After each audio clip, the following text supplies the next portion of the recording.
कि माता शत्रु पिता बैरी ये न बालो ना पाठिता, कि वो माता शत्रु और वो पिता बैरी होते हैं जो उचित समय में अपने बच्चों को सही शिक्षा और सही संस्कार नहीं सिखाते हैं।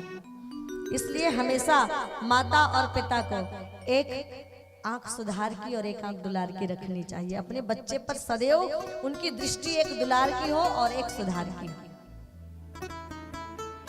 जो नहीं रखी आत्मदेव पंडित और धुंधली ने, उनकी आंख केवल दुलार की थी, गलतियों पर पर्दा डालती गई, जिसके परिणाम स्वरूप बेटा बिगड़ता गया और बेटे के उसी गलत कर्मों के कारण पिता को घर छोड़ना पड़ा। माता घर के कुएं में ही कूदकर आत्महत्या कर लेती है।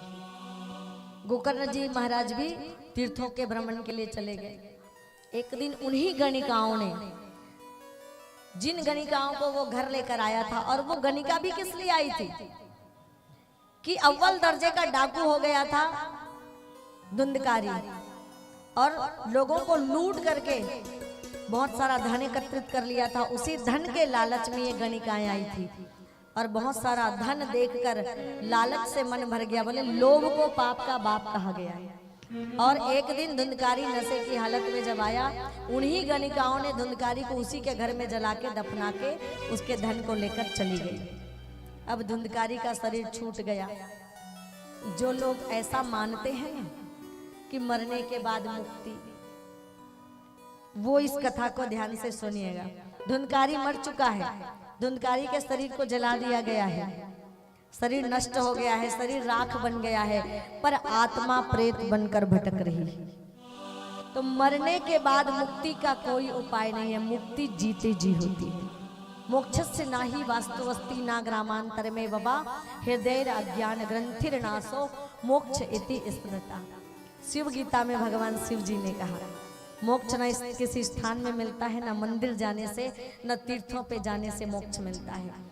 कि हृदय की अज्ञानता की ग्रंथि जब नष्ट हो जाती है, मन की अज्ञानता दूर हो जाती है और मन के भीतर ज्ञान का प्रकाश जल उठता है, तो समझ लो व्यक्ति मुक्त हो जाता है सांसारिक बंधनों से। और यही मुक्ति है। मुक्ति का अर्थ मरना नहीं। अगर मरने के बाद, शरीर के छूटने के बाद, शरीर के जलने के बाद अगर मुक्ति होती, तो धुंधकारी की आत्मा प्रेत बनकर भटकती क्यों? और सालों बाद वापस आकर गोकर्ण जी को धुंधकारी की भटकती आत्मा की शांति के लिए, उसकी सद्गति के लिए भागवत की कथा भला क्यों करनी पड़ती?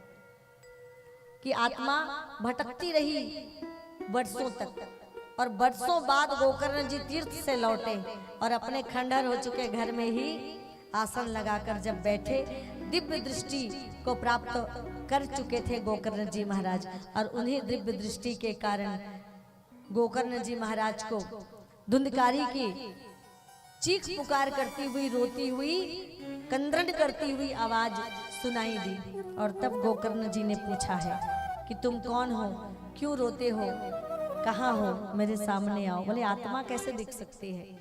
वही धुंधकारी की आत्मा रोते हुए, तड़पते हुए कहती है कि मैं भटक रहा हूँ, शरीर छूट चुका है, पर आत्मा की सद्गति नहीं हुई है। तो आत्मा की सद्गति के लिए दूसरे ही दिन गोकर्ण जी महाराज ने गांव वालों के साथ चर्चा करके श्रीमद् भागवत की कथा सुनी। शरीर तो छूट चुका है, आत्मवत है धुंधकारी।